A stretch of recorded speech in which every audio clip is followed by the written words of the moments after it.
Pagbasa mula sa mga gawa ng mga apostol.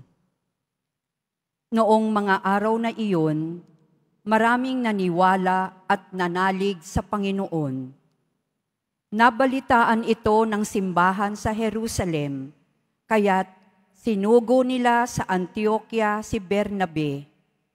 Nang dumating siya roon at makita ang pagpapala ng Diyos sa kanila, siya'y nagalak at pinagpayuhan silang lahat na manatiling tapat sa Panginoon.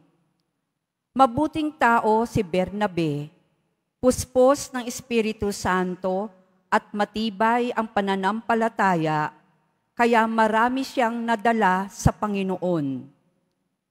Nagpunta si Bernabe sa Tarso upang hanapin si Saulo, at ng kanyang matagpuan ay isinama sa Antioquia.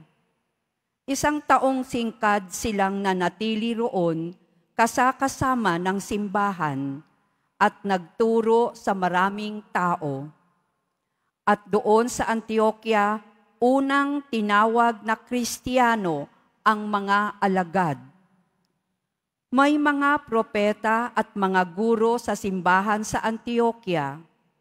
Kabilang dito sina Bernabe, Simeon na tinaguriang Negro, Lucio na taga Cirene, Saulo at Manaen, kababata ng tetrarkang si Herodes. Samantalang siya'y nag-aayuno at sumasamba sa Panginoon, sinabi sa kanila ng Espiritu Santo, "Ibukod ninyo sina Bernabe at Saulo. Sila'y hinirang ko para sa tanging gawaing inilaan ko sa kanila."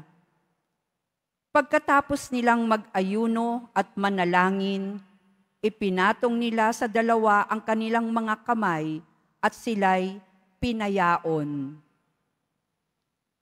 Ang salita ng Diyos. Salamat sa Diyos.